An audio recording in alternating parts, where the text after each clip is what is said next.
Hey friend, I'm glad we get to spend this time together. Today's episode is I'm going to share about why I actually use a credit card every month as a frugal stay-at-home mom. And I'll share some ideas on how you can know if this would be a right system for you or not, and the credit card that I use and why I use it. So let's jump in. Real quick, will you hit the thumbs up so I know you are here with me and so that this video can bless even more families? And make sure you subscribe if you haven't yet. All right, let's go. First, I feel like I need a disclaimer. I do not want you to go into debt, okay? So this is not a green light for going into debt. If you are still paying off debt, then this may be a strategy for later, but I don't recommend it for you right now. So just keep that in mind. So I'll share a little bit about how I got the credit card in the first place. It was back in 2019. We planned on taking a trip to Hawaii for the family, and I needed to pay for all of the airline tickets, and it was going to be a very large amount of money. I had always wanted one of those mileage cards, but in the past I wasn't using debt very responsibly. But at this point in our lives, we were in a better place to do that. So I wanted to find a rewards card that would give us miles that we could start saving up for traveling. And I did a lot of research to end up choosing the card that I chose. And I'll get into a little bit about why I chose it in a little bit. But the introductory offer was if you spent a certain amount of money within a short amount of time, I can't remember, 30 or 90 days, that you got a lot of extra bonus miles. And we knew that the purchase for our tickets to Hawaii were already going to be above that. So we wanted to capitalize on that bonus as well. So before we purchased the tickets, I did a lot of research, chose the credit card, and made that purchase on the card, knowing that we were buying the tickets already and would just be paying it off, but we would capitalize on those extra miles. So we took our trip in 2019, and then for the next 3 years, we actually didn't travel anywhere, and we collected up our miles. So all purchases over the next 3 years that we needed to make that would qualify to go on a credit card, we used the credit card for. So the things that I use the credit card for, and this is every single month still, I use it for all of our bills that are able to be paid for on a credit card. So this is our electric bill, our gas, we have gas, heat, our water and sewer bill, our garbage bill, our cell phone, internet, and then any of our monthly spending as well, like gas in the cars, our groceries, clothing, haircuts, vet bills, doctor bills, dentist bills, etc. So anything that we have to pay that is already in our budget anyway, and we already plan on spending our income, we just put it on the credit card and then use our income to pay it right off. We're gaining our miles as a reward for everything that we were going to be spending anyway. So we saved up our miles for 3 years, and we do have an annual fee on the credit card, and most rewards cards do have an annual fee. Ours happens to be $95 per year, which does sound like a lot, but when 3 years later in 2022, we booked our trip to Disneyland, and the miles that we had saved up over the 3 years fully paid our hotel for an 8-day stay at Disneyland, and 3 of our 5 plane tickets were fully covered by the miles we had saved up for 3 years.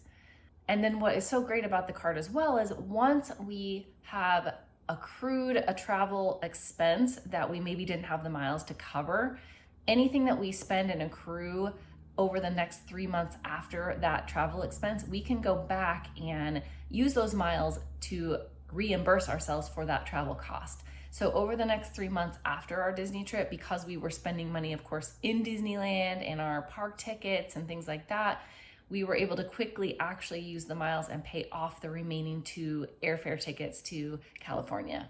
So in the end, our entire hotel stay for 8 days and all 5 of our airline tickets were fully covered, and we had paid $285 in annual fees. That's 3 years of $95 each. So we had more than paid back for the annual fee. So for us, it was worth it going into it because we knew that we wanted to save up for that trip. Because of the card that we used actually had a flight tracker, so we have actually saved quite a bit of money by loading in the trips that we are considering going on, and it will actually tell us the best time to buy the tickets. So it has told us to wait and that the prices are too high, and it has then told us about when the tickets were probably going to be for the lowest price. And we can set up an email alert, and then it tells us now is the time to buy. These are probably the lowest prices you're going to get. So that alone has saved us a bunch of money just to buy our flights at the right amount of time. We just did this with flights. My husband is taking his mom to New York for her 70th birthday. And then I was recently able to use all of our miles to fully pay for an Airbnb to take my mom on a road trip coming up here soon for her 70th birthday. The other way I use the card too is if I happen to be planning a purchase online at a retailer somewhere. Most retailers are a participating company within the credit card's reward system, which means if I use the link, I log into my cards app, use the link to shop like at Walmart, Amazon, Target, Nike, so many places. If I'm planning to make a purchase anyway, birthdays, Christmas, for example, then I get a certain percentage of my purchase price back as a cash reward back onto my card. So that also helps save me money if I planned on making those purchases already. I literally never go into that area unless I already have a purchase that I plan to make. And then the other thing I loved about the card, if I end up having miles that I don't have any kind of travel planned, then I can actually use those miles to make purchases on Amazon. It's just included in there when I go to check out on Amazon. It's one of the options. Since I have that credit card as a payment option in Amazon, it will ask me if I want to use the rewards points to cover the purchase. So I have done that occasionally when I have not had any travel plans, but the conversion rate of your miles to dollars is better spent on travel than on an Amazon purchase. So I don't do that very often, but I have done that in the past when I had no plans on using those miles or I had more than I knew I was going to need. Now, I should note too that you cannot use a credit card to pay for certain bills, and that includes your mortgage or rent is not allowed to be paid on a credit card. And then also credit card payments to another credit card cannot be made with a different credit card. And I believe that car loan payments also cannot be paid on a credit card. How do you decide if this strategy would work for you and your family to accrue some free miles to start traveling? Number one, and this is absolutely necessary, you are always 100% paying off your credit card balances in full each and every month. So you do not accrue debt when you use credit cards. If that is already your situation, you have a habit of paying them off, it's just something you do, you don't accrue debt, you can see if these other ones will work for you as well, then that could be an indicator that this strategy could work for you. If you already have debt and you are accruing debt or you have trouble with spending, this is probably not the strategy for your family. Number two is that you also already have a good track record in following your budget every month. So you are responsible with your finances, you have a budget, you follow it, you don't do any extra spending on impulse, and you are really good at following that budget that you set out for yourself. Number three is that you have enough bills that will accrue enough miles for you, and you plan to do enough traveling where those miles will more than make up that $95 annual fee. You do not want to rack up an annual fee that's extra money than if you already were going to be traveling, because why would you want to pay that? You don't want to be accruing a $95 annual fee if it's not going to work in your favor. So you want to be already spending money every month that not extra and that will accrue you miles, and you will be using it for traveling, and you'll save more in the long run than that $95 per year. Number four is that you don't already have plans to buy a house, at least in the next 6 months and maybe a year. If you do have plans, then I would talk to a lender before ever starting this strategy. And the reason is, and then number five is that you don't have too many credit checks already in the last 2 years. I think you are allowed about 2 credit checks for every 2 years, or an average of 1 a year. That might be 2 per year, but I think it's 2 every 2 years. So if you already are at your 2 in the past 2 years, you may want to wait until one of them falls off so that it doesn't affect your credit score. Okay, so the card that I use, I did a lot of research. I'm a researcher, I'm frugal, I always want the best deal. I want what's going to be best for me and my family.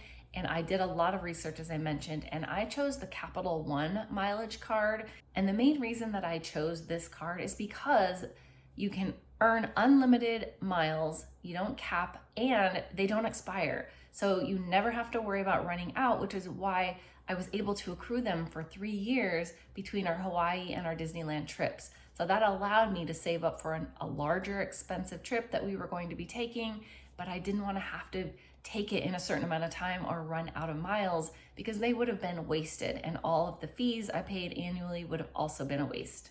So again, I really like the Capital One card because I save way more on travel than I actually spend on my annual fee. And just the Amazon purchases alone, I've been able to purchase with my miles more so than the $95 per year. So even if I didn't travel, it would actually be worth it to me. And I love that you can actually transfer miles between other Capital One credit card holders. My mom actually happens to have the same card as well, as she did the same scenario with that Hawaii trip. She went with us.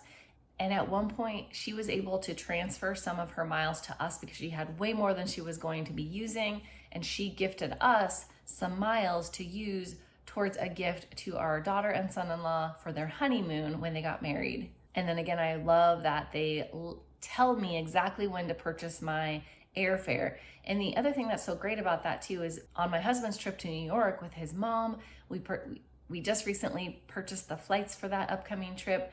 And I used the Capital One tracker. It saved us a lot of money on the tickets for the best time to purchase, but we then purchased them on a different platform because the price was the same. So then we earned miles on the purchase of those airline tickets, and part of that was still covered. So again, I will say the caveat is you do not want to do the strategy if you plan on carrying a balance. Most credit cards, unless they are on a certain introductory time period where they have zero interest, most are very high interest rates. So you do not want to carry a balance forward. You want to make sure you are paying it off in full each and every month if you plan on working this strategy for your family. If you are interested in the Capital One card that I used, I have dropped the link below. It is an affiliate link, so I get a little bit of a bonus if you end up using my link and deciding that that card is for you. And you may get an introductory bonus amount of miles as well on a certain amount of spending like I did in the beginning. But again, please be responsible. You do not want to rack up debt. That's not what the strategy is for. I want what's best for you and your family. And this is just a way that we have saved a lot of money on trips that we already planned on taking by using the card for purchases we already planned on making. So I hope this was helpful, and maybe this is a helpful strategy that will start earning you some money for your family. Thank you for tuning in. Again, subscribe if you haven't yet, so you are notified of every single one of my strategies. If you do currently have some debt that you'd like to negotiate down, make sure you check out this episode next for tips for negotiating with creditors to get your debts down fast. Take care until next episode. Blessings to your family.